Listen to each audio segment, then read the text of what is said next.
Welcome to another episode of FOMO Hour. Today is Tuesday, August 12th, 2025. And holy smokes, what a start to today. I think it's ETH Day. We just have to call it.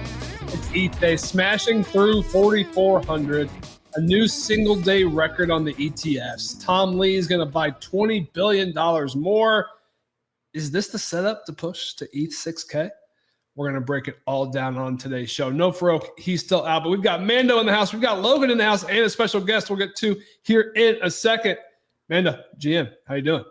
GM, man, doing great. Yeah, it's another day where ETH looks like it's heading to all-time high. It certainly does. So it's a good day to have an ETH position on. Logie, GM, how you doing? Hey, good morning, Tyler. Feeling all right. Market's hanging in there. Looks pretty good.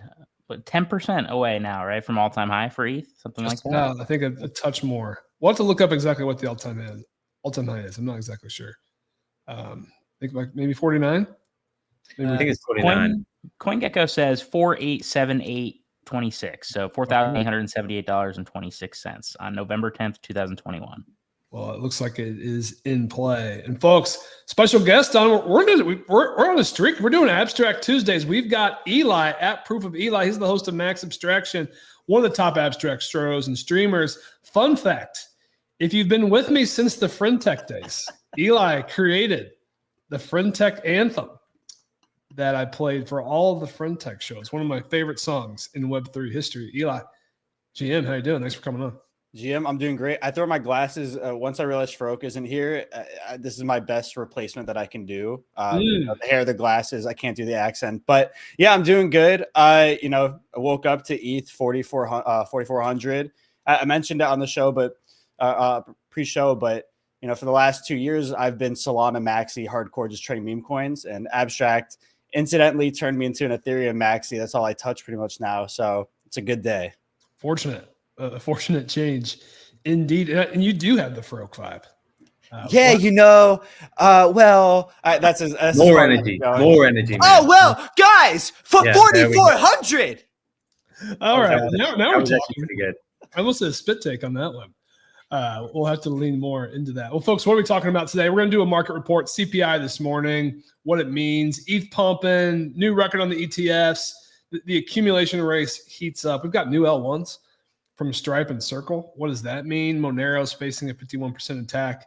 And then we're going to get into our deep dive into the abstract ecosystem. What's popping off over there with Eli, plus some YEET action as well. Before we get into it, shout out to our partners. First up, Wallet Connect. Wallet Connect is the connectivity network shaping the future of on-chain UX. If you've connected to a Web3 app, you've seen Wallet Connect, that blue logo. It's everywhere. An icon of trust in crypto, as recognizable as Visa at the checkout. If you want to learn more, follow at Wallet Connect on X and Telegram to stay ahead of what's next. And Kraken Pro gives active traders exactly what they need: deep liquidity, full customization, and 350 plus trading pairs. Build your own layout with drag and drop modules and trade seamlessly across desktop or mobile. Go to pro.kraken.com and trade without trade-offs. All right. Shout out to our partners. We love them as always. Mando, if you're ready, let's get into it.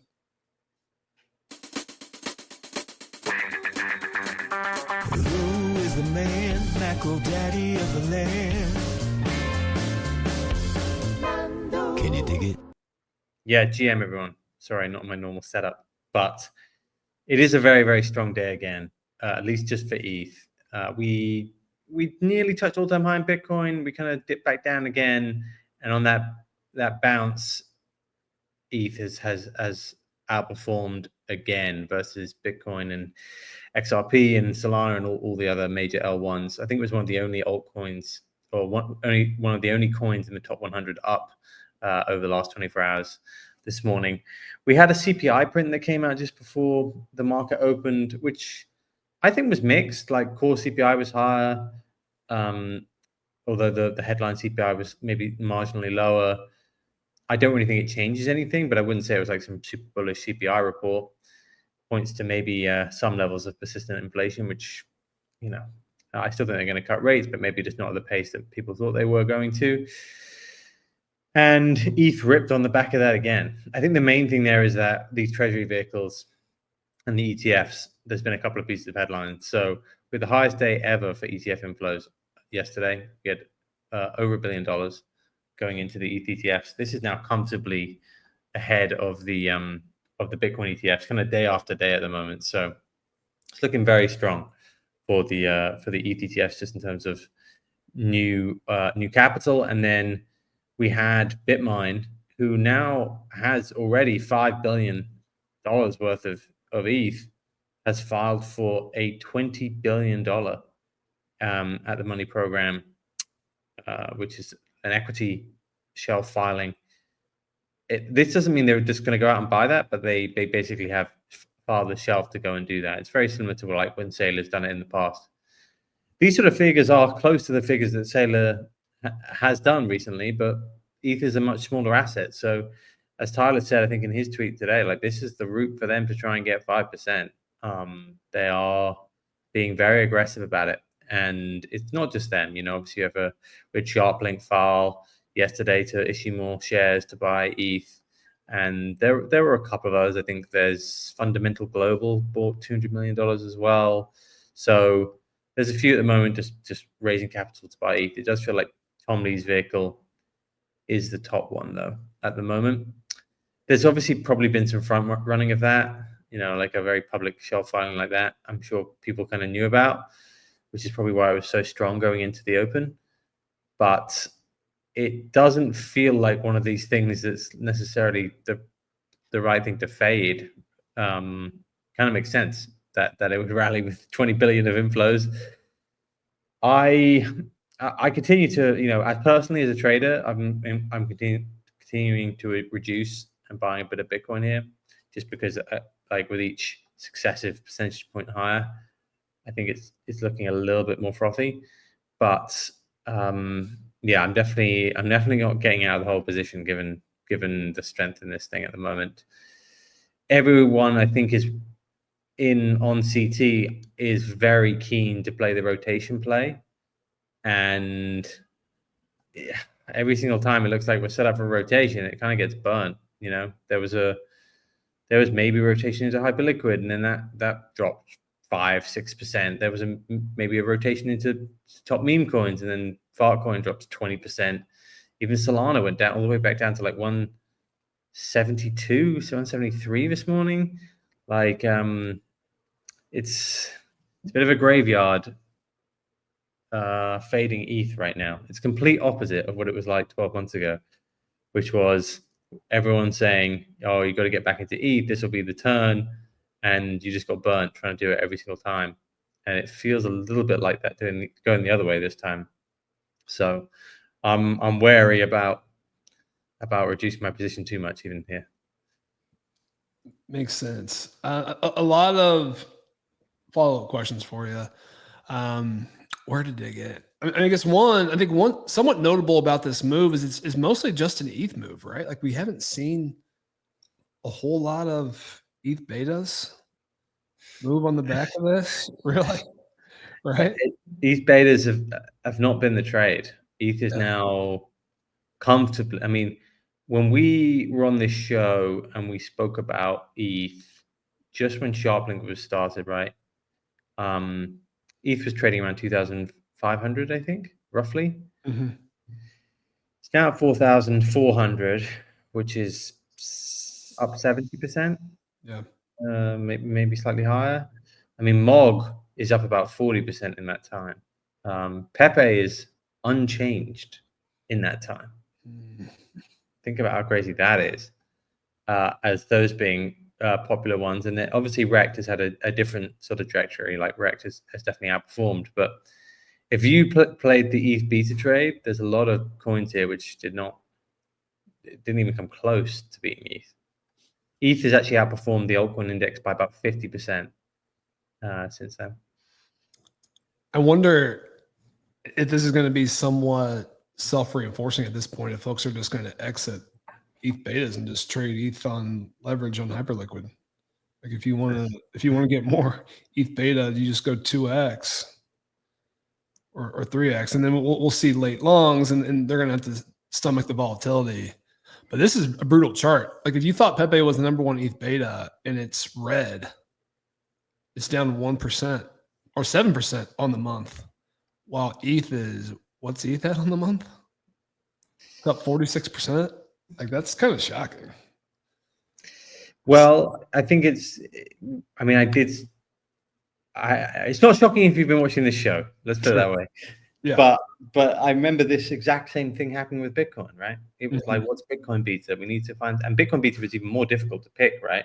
So you were like, oh, there's only like 3 things you can own for Bitcoin beta, like stacks, maybe some of the ordinals or runes, and like a couple of other things like Bitcoin Cash you could have gone for or something like this, but none of them just got smoked by Bitcoin.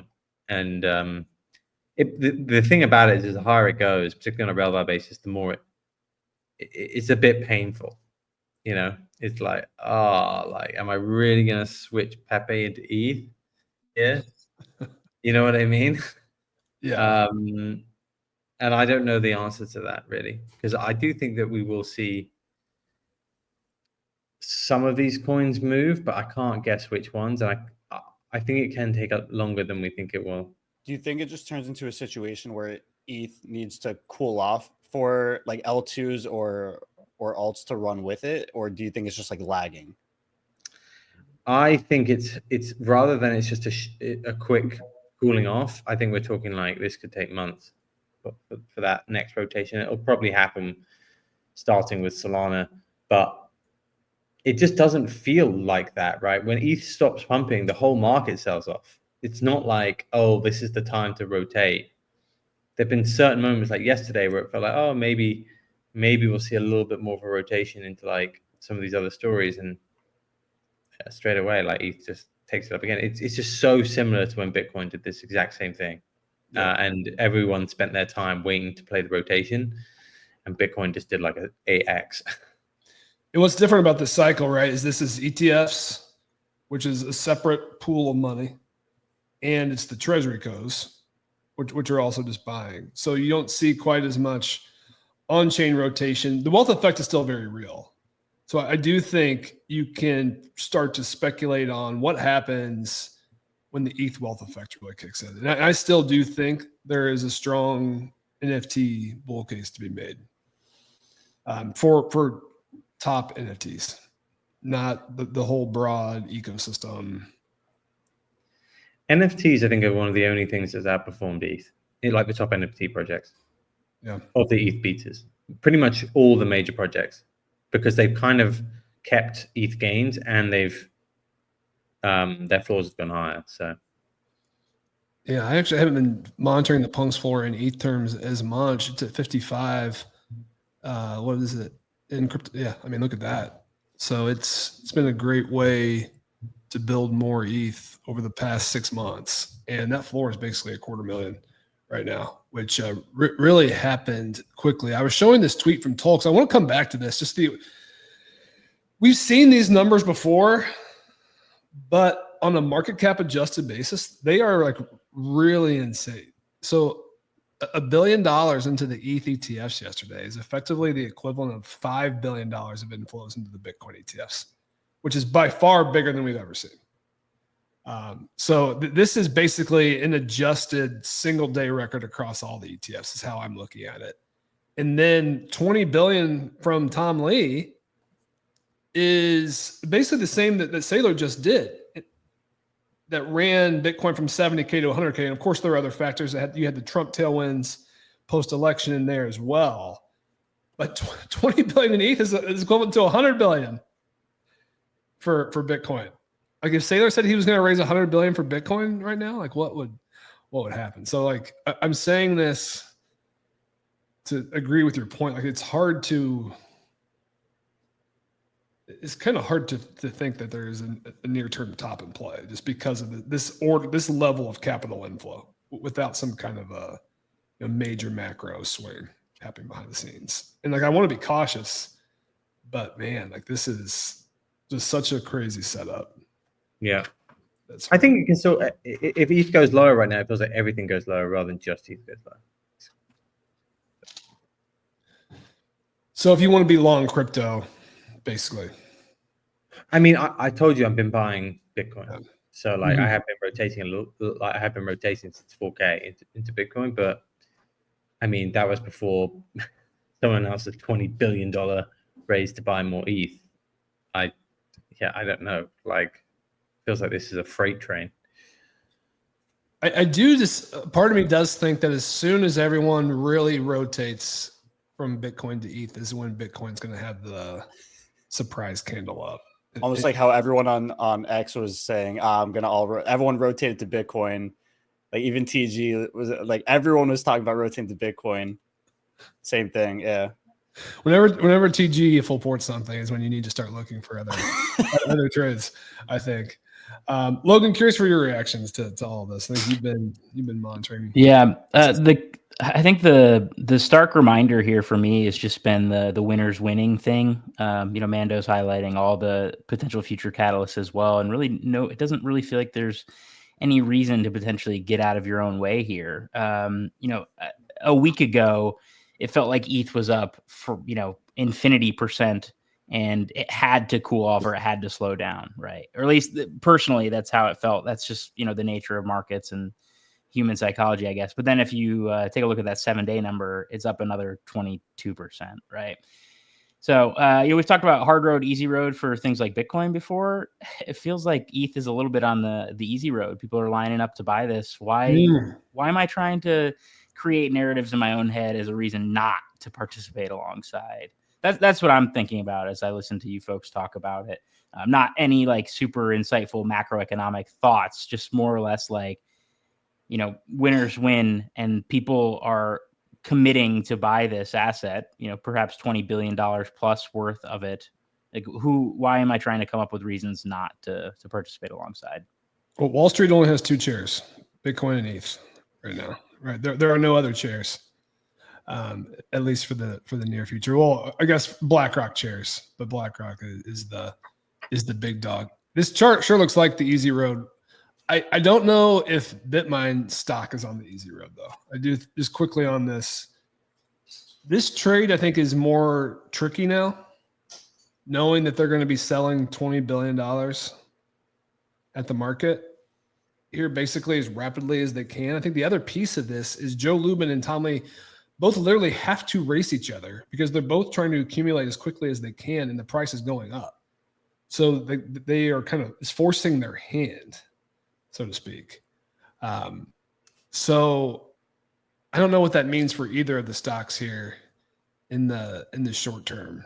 And I think if you're unclear as well, of course, the easier trade is just to buy ETH. Yeah, so Sharplink is down 2% today, 2.5%, with ETH up 5%. That is a frustrating near-term trade, to say the least. Yeah. This is the tricky part, Tyler. We were talking about yesterday with the spokesperson, right? Like, and these successful companies sort of needing one. When I've tried to talk to treasury company CEOs or representatives for reporting at Decrypt, I'm always asking, why would you buy the stock versus the underlying asset? And the answers are not always super compelling. I don't know the specific answers from Tom Lee or Joe Lubin, so I'm speaking a little bit out of turn here, but that's the question that needs to be answered for all of these, I think, is like, why would I buy SBET instead of ETH? Why would I buy BMNR instead of ETH? Of course, they say they're going to be able to accumulate it faster, better. I don't know. I don't know exactly what they'd say, but that's the obvious calculation here. We've been talking about the ETH bull case. I am curious if a few of these headlines from this morning are perhaps slightly ETH bearish. So we had Circle report earnings. Strong stock blew up. Stock was up 17%. Revenue is up 650. It's up 50% year over year, 658 million. But somewhat varied. Circle is going to build its own L1 called ARC. It's going to be basically for stable coins, capital market apps on chain, and that came within 12 hours of Stripe, a fintech giant, saying they're going to build their own L1 Tempo with Paradigm backing as well. So now we've got Tether, we've got Circle, and Stripe all building their own L1s. As I understand it, they are going to be EVM compatible, but they're not Ethereum. So I think a part of the ETH thesis has been this is the stablecoin chain, and yet the stablecoin giants are all building their own. So does that? Maybe I'll direct this to you, and then we can go around the horn. I'm curious, does that dampen the thesis at all on a longer term basis? I mean, I've seen some ETH accounts point to the idea that it's going to be EVM, that this is bullish, but I don't think so. I think part of the reason why Tom Lee's done very well is by pitching ETH as the stablecoin chain. Whether that's right or wrong, that has been part of the narrative. And I think suddenly all these stablecoin issuers or payments giants are going like, well, we can be the stablecoin chain. Why does it have to be ETH? So maybe it diminishes it. I think it takes a while to like build scale with these sort of things. We've seen that even with like PayPal trying to build out their operations. I think Circle will probably build some form of an L1, but I don't think it will be like. There's nothing revolutionary about the tech. That's for certain. It's not like what would you want to have on a chain that's good for stablecoins? Like we have all that already. Yeah. So this is why I was a little confused by this. And is this just fragmenting everything? It is. It's fragmenting. Yeah. Which is not the direction I think we necessarily want to go. And I understand why a company would want to capture those profits themselves, but that's it. This is kind of, and just to kind of go back to it a little bit, this is kind of why ETH has been outperforming this slightly. It's like this more modular approach is actually finding a little bit of strength again on ETH, and against monolithic chains, because people want control over security and profits, and some are doing going on the full weight and then doing L1s, but a lot will go towards L2s, I think. Agree. And I had on the call sheet before the Tom Lee announcement this morning so what happens when the big players are out of capital? But it looks like that's not going to happen for the near term. So we scratched that. So you have the capital inflows, I think, dwarfing any other narratives right now, but we do have to be watching what's happening with these other blockchains for sure. And then the other thing happening, Logan, I don't know if you had a chance to dig into this one, but Monero is facing a 51% attack. And as I understand it, it is a successful attack from this Cubic mining company, which is effectively taking 51% share. They're trying to orphan all the other miners and basically take control of all the mining, which, as I understand it, means they can basically control the blockchain. Not sure if you had a chance to dig into this more. Yeah, just a little bit. And some of these things are outside my purview as the technical like mining infrastructure stuff, but more or less it seems like they had telegraphed this previously, Tyler. Indications from I believe some of the leaders of Quebec that they were going to be trying a 51% attack. So it's been coming for a little bit, and they've just now gotten to the point where they officially achieved it. I think they had a couple other attempts where they got like 24% and 45% of a hash rate, but yeah, we're able to do so over what I guess last night into this morning, depending on where you're located. It seems though like it is sort of publicity in a way that showcases one, the strength of Quebec, and then two, like what's potentially possible here. It doesn't indicate, I believe they like dropped a blog post right before I think the show started. I don't think there's any intentions to like maliciously do anything at this point in time, like to make this as disastrous as it could potentially be. I think it's more of kind of just like a flex on here's what could happen, which is scary, of course, if you are, you know, a Monero bag holder or, you know, even just a crypto participant, right? These are some of the risks that we've heard and talked about, but very rarely put to the forefront. This is kind of an example of that. Yeah, this was an interesting one that I saw pop up, especially as privacy has kind of re-entered the conversation to a degree, I think, over the last month or so. And Monero's place in that. So we'll be watching closely. Well, folks, we're about halfway through the show. I want to get into our abstract segment. I think we went around the horn on the big topics. It's ETH. It's all ETH. Boring. Well, we're going to talk something EVM adjacent, at least here in a second. We are doing YEET action at the end of the show. The code is ETH.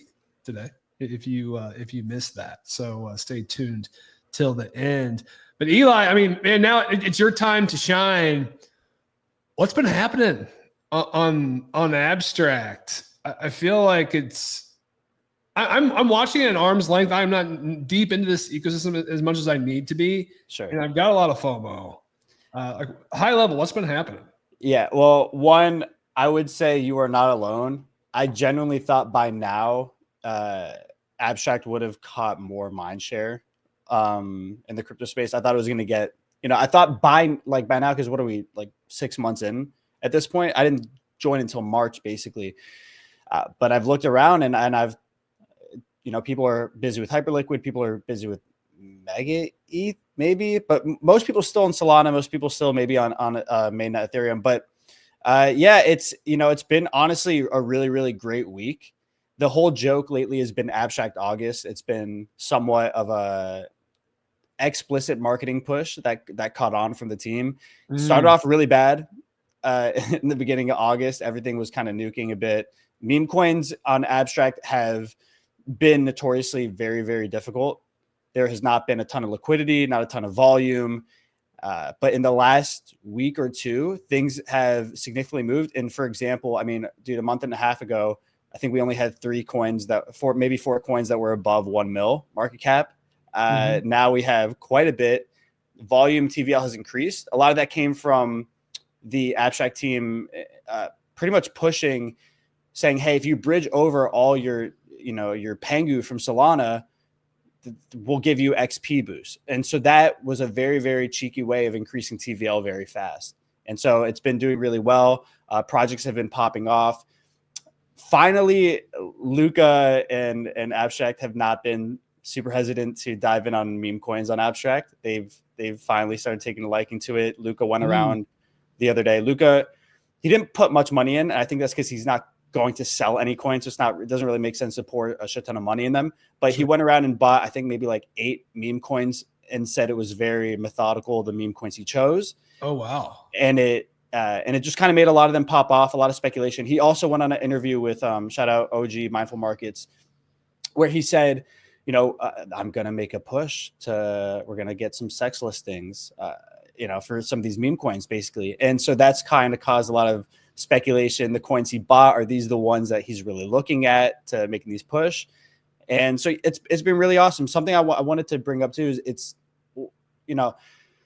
I think it's a good thing. I think a lot of people on Abstract are people who faded Solana and that whole run because that wasn't their typical ethos or vision of how crypto should be. And so a lot of the people are very kind of slower to adapt it or naive when it comes to meme coins. But it feels like, people were scared of meme coins being what drives people over onto Abstract. A lot of more native ETH people really love utility, really love NFTs. But I've always been a believer that, what price action is the biggest factor to onboard people, right? That's what got me into crypto, but it's what keeps you there that I think is important. And so, Abstract has the games, the streaming, the dApps, the protocols, but meme coins have been really hot and it's been driving a lot of people over. You were looking at some of the top coins and a lot of people I know have joined the ecosystem. Clemente literally, the other day, he bought a meme coin. I would say too, but I told him he's not allowed to dance. If he dances, I show up to his doorstep.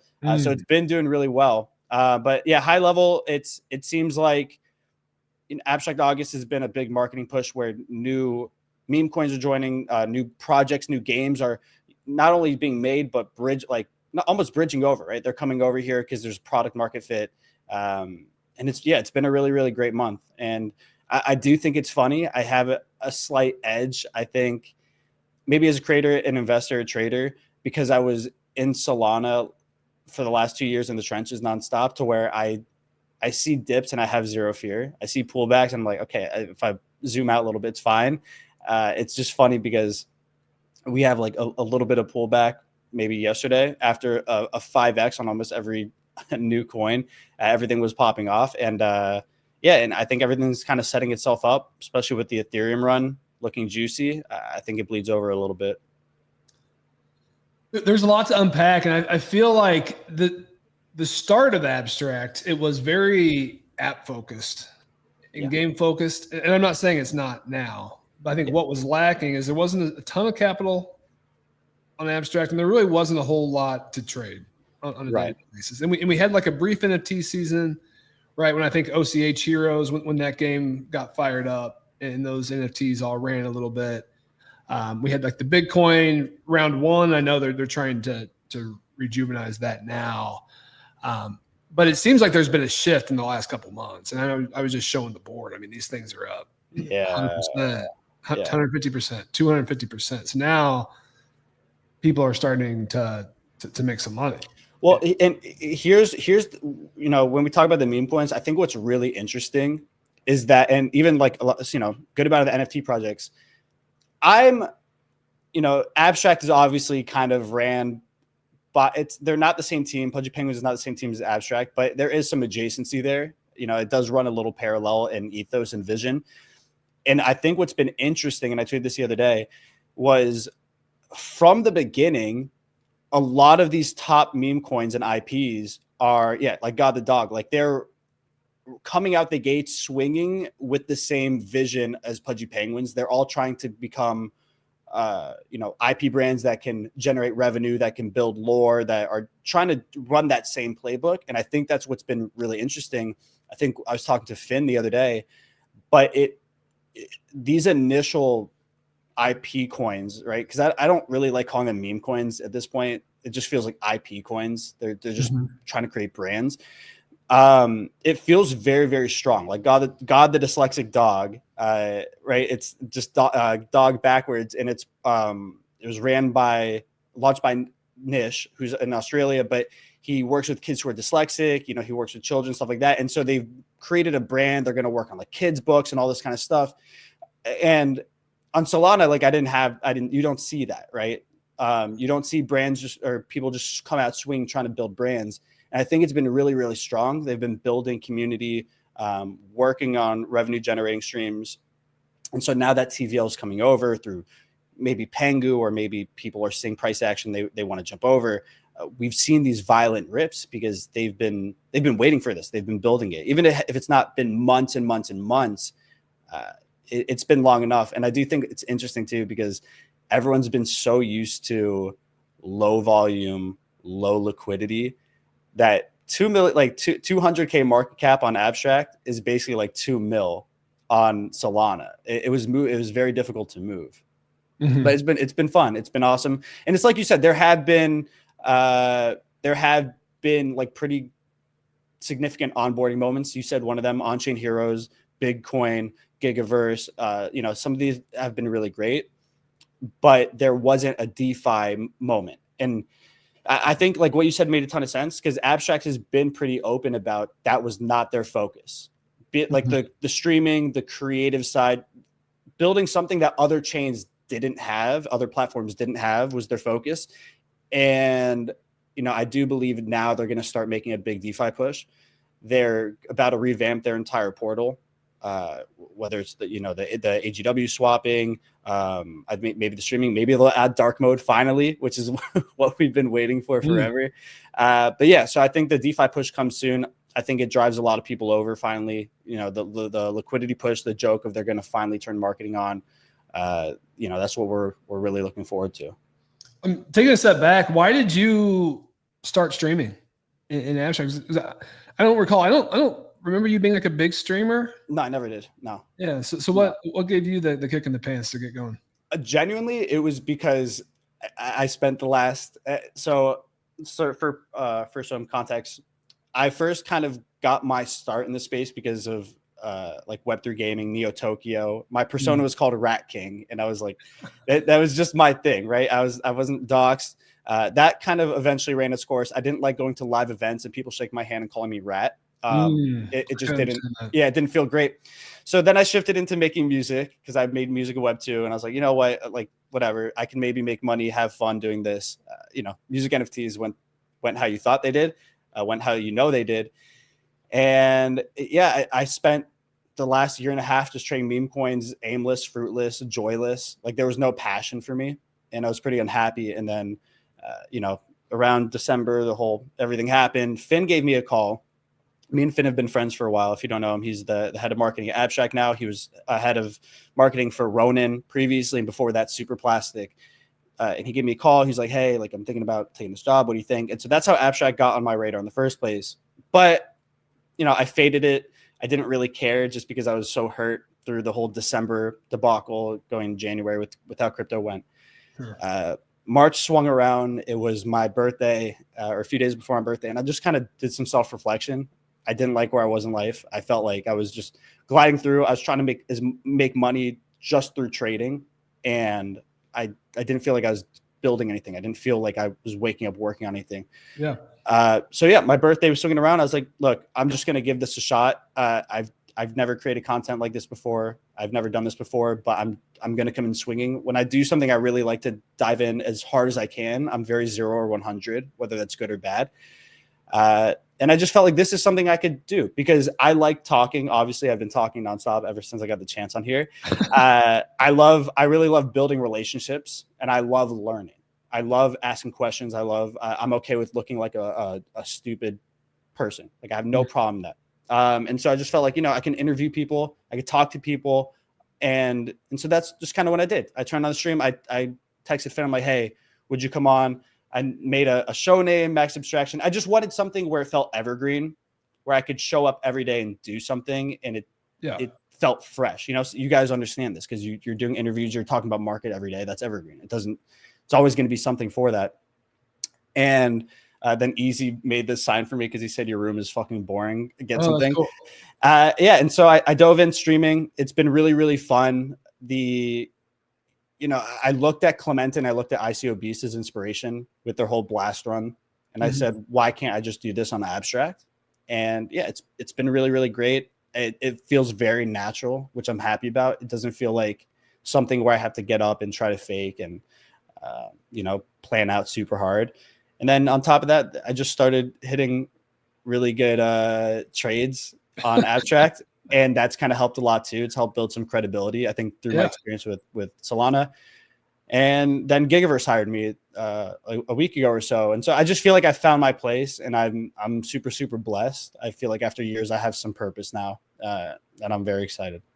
A very cool story.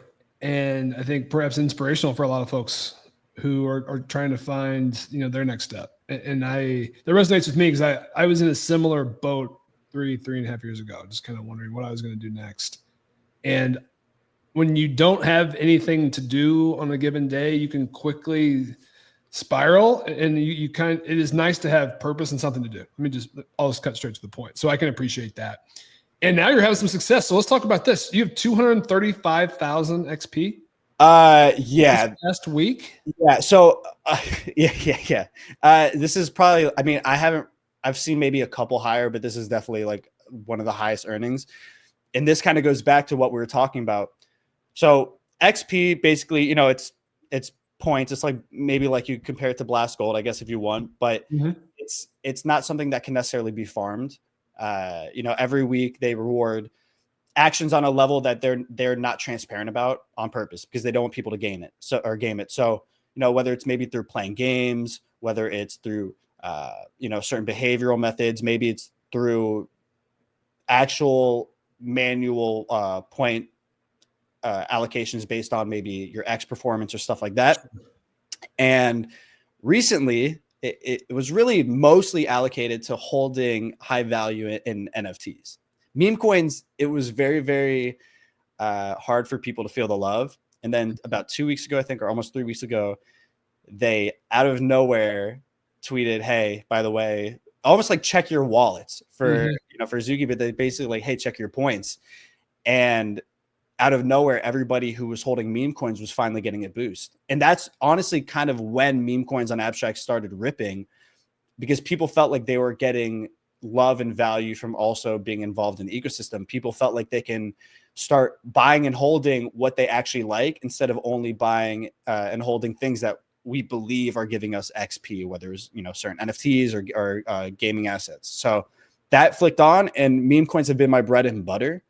And so I started eating pretty well. I mean, I've got like 100,000 XP. So Nice. in Oh, one total. week, yeah, in total. So in 1 week, you 2.5x me. I gotta get my Pingu over there. I've been sleeping. Yeah. Just haven't moved it over. Well, they also said, did you have your, like the role of holding Pango on Sol? I think so. I think I got that all set up when it first launched. I just need to go back through. So I think they recently announced that is sunsetted, and now the only way to get XP from Pangu is by having it on abstract. Got it. So I probably lost that bonus then. Yeah. So I gotta get going on that. I was scrolling through your feed, and you do some like meme coin TA. I did. Am I getting that right? You are. Yeah. Along with oh my gosh. I like doing the green post. I don't know. It's just something fun to do. So have you been running TA on memes for a while now, or did this just start your I had done some on Solana. It was all right. It was just kind of, sometimes it was difficult on things that weren't massive like it's really hard to TA on a meme coin that is sub 1 mil market cap. Mm-hmm. But again, the thing is, like, the liquidity is so low, the volume is so low that it really behaved like a much higher market cap coin. And it was honestly respecting levels, which was really odd. Some of them I just kind of throw on fibs because it's fun to do. But yeah, I've been doing TA a little bit on meme coins. Honestly, it's been helping really, really well. I think TA a lot of times just kind of keeps you from being emotional, which is the most important part. Even if it's not really respecting everything to a technical level, it keeps me more looking at, that was a picture, buying dips and timing bottoms, which has been great. Yeah. Well, I can certainly appreciate that. And the TA works a lot better when they start going up. Yeah, for sure. It seems like they're doing now. What's going on? There's a little bit of XP drama is not the right word, but there's some speculation that the memes sell off on Monday now. Yeah. So do traders do we need to be worried about the Monday sell off on the abstract memes? Nah, dude. Okay, so like that. Yeah, shout out ICO Beast. So ICO had put out a tweet and said, I can just read it a little verbatim, but he's like, much like last week, people are dumping abstract meme coins in advance of Tuesday XP.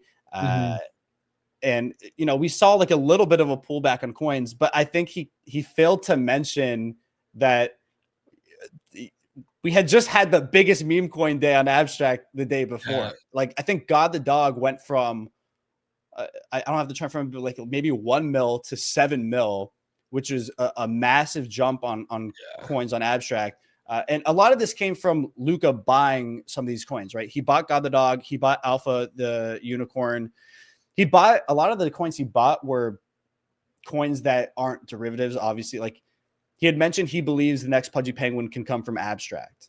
And so people are seeing the sign of confidence when he's buying certain original IPs, thinking, okay, this coin could have a good chance of, one getting listed and one maybe escaping the whole meme coin on abstract ecosystem and can actually be a brand bigger than that.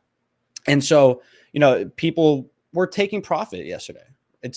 I talked to Finn and he's like, yeah, the numbers don't really add up to people. Like, people aren't really selling going into this. And then Finn had then tweeted at ICO, he said, if someone's selling tokens ahead of XP distribution, yikes, that's a bozo move. We track week over week balances and more to prevent people from trying to game the system. For what it's worth, we don't actually see sells come in pre-XP distribution. Most weeks are pretty stable. This is just a cool off from the aggressive run up, in my opinion. Yeah. So I don't think it's you have to worry about that, because if you sell right before XP distribution, we don't know if it's cumulative. We don't know if it's a snapshot right before XP gets distributed. And so if you sell the day before XP, you sell it. Yeah, like you might just not even get XP, and then to dump right after XP. Well, then you might fuck up your next week because there might be a holder multiplier if you're holding a certain amount of days, weeks. And again, I love that we have this system. I like the theory crafting of trying to figure out how do we gain XP. It's not from trading volume, so you can't just farm it and wash trade, which I think was the big problem on Blast. You're getting rewarded for holding, and you're getting rewarded for just having natural behavior, doing the things you enjoy. I totally agree. And I look at the 7-day numbers, like everything's green. They're all up 30 to 100%. So it's not crazy to have one a day. So a little bit of, and I do this as well, a little narrative following price action, right? Yeah. It's very easy to craft that. So if I want to dig in, like let's say I've got, I don't know, $5,000 to deploy an abstract, and I want to play abstract memes. Should I just buy Abster? Should I just buy the top of the board? Do you have any tips? Yeah. So I think Abster is probably the safest bet, right? It is the mascot of abstract. It's at 39 mil. I think it'd be silly not to have maybe some exposure to Abster if you like safe, slower bets. Although there's been some bigger pumps from external factors. Like there's a group who called it a really big ETH group. And a lot of their buyers pushed into it, but I think Abster is like a safer bet if you want to toss a little bit of money in there.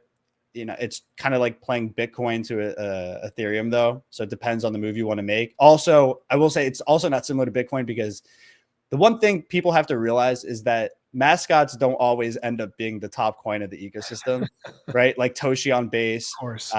You know, we had a bunch of others. So I think Abster's fine. Abstract will continue to push Abster. Like they have it in all their marketing.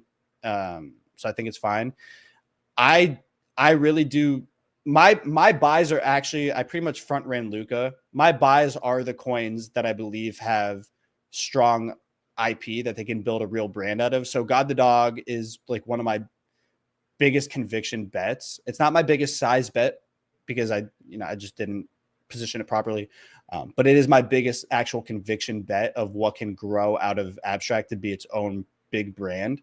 And the founders are doxed. I think the cool thing is that they're running it like a real business. Nish, the artist, and the founder, he's working really hard on his side of things. But then they hired Mitch, who basically like the COO, but he was previously head of marketing at Superverse with Elio Trades. And so to me, they've got it covered. They're working on a shit to make it a real brand, run the Pudgy playbook. And so to me, that's been a really big bet, and I'm excited for that. He bought some Retspa, and I have a good bag of Retspa too. Basically, it's Abster backwards, and he's the villain of abstract. And his content, I feel like you'd love his content. He's so fucking funny. He's so fast, it's like Nubcat. Mm-hmm. He's so fast to create content on anything that happens on abstract. There's a frog coin that rugs people in abstract, and literally within minutes, there's a picture of Retspa shooting the frog in the forehead off a cliff, like blood. Like, it's just very funny. Also, like, he's doxed, the founder as well. He lives around here in South Florida. Really cool guy. And that one's easy too. The difference between Retspa and I don't want to. I'll speculate a little bit. There, to me, in my head, I can see Pudgy Penguins buying the rights to Retspa and adding it to their ecosystem. Like genuinely, I really, because there is no villain in the Pudgy ecosystem. And you need a villain arc. Yeah, I mean, someone to go up against. You need a Bowser, dude. Yeah, all these coins are up like so. Retspa's up 7x in the month. Yeah. God the Dog. I mean, God bless anyone who is in that. It's like 35. Clemente. Hey, listen. Everybody faded me. Somehow Clemente listened to me at 1 mil. And so this is the first time I know, bro.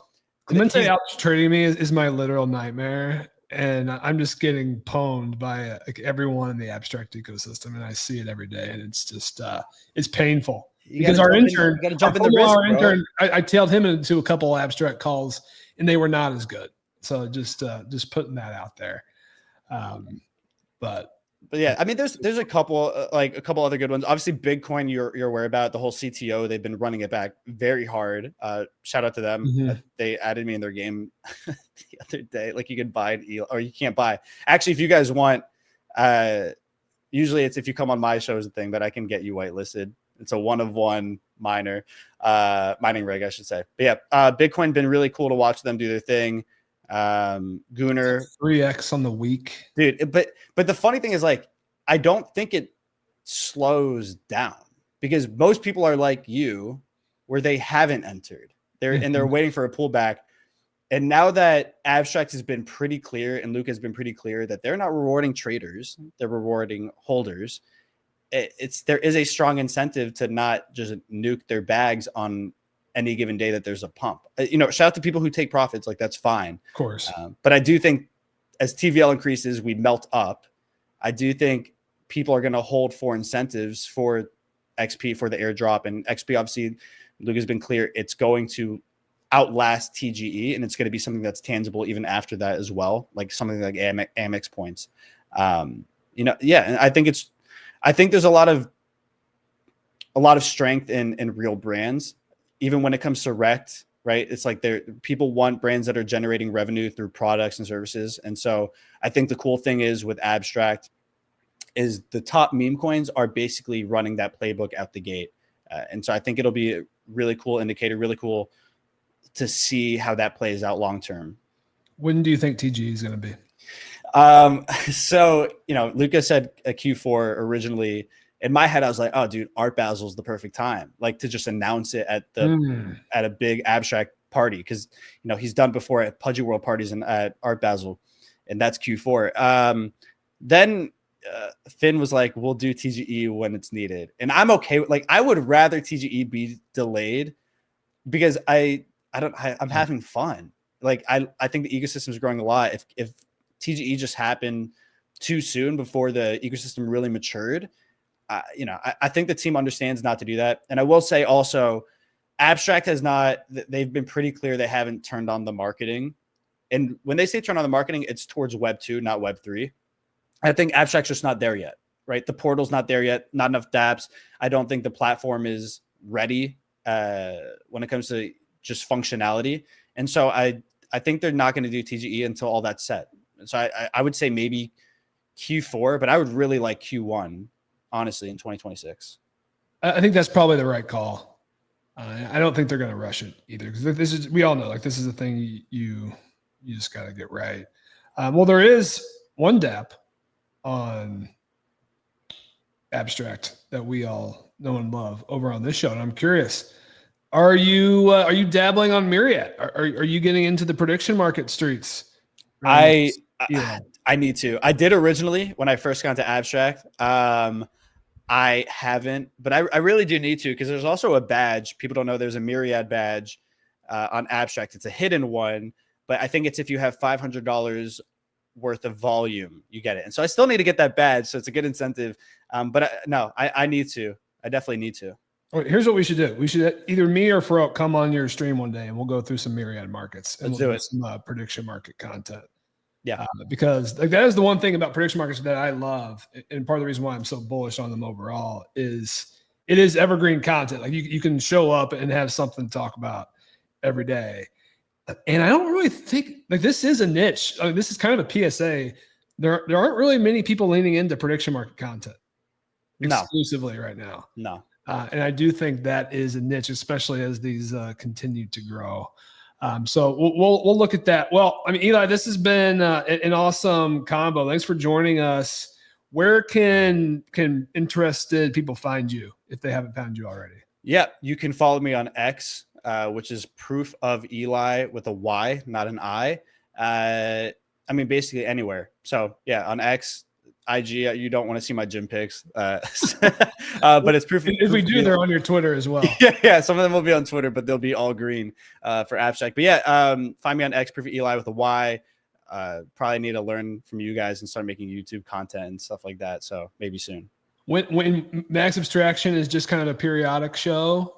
So Max Abstraction is the interview show that I do. So it's not the stream name necessarily, but whenever I do interviews, that'll be Max Abstraction. And when do you stream? Also, so every Tuesday on XP Day, I'll stream 7 p.m. EST. Okay. I don't have a super consistent stream schedule. Maybe I should also learn from you guys and do that too. Do what works for you, Eli. Yeah. There's a million ways to skin the cat. Well, this has been awesome. Thanks for joining us, folks. We are near the end of the show, but we got to do some YEET action. We didn't do YEET yesterday. Eli, feel free to stick around. Yeah, we're going to give away some money. Sims, if you're ready and with us, we can spin the wheel and see who our lucky winner is here today. Let's see if we've got.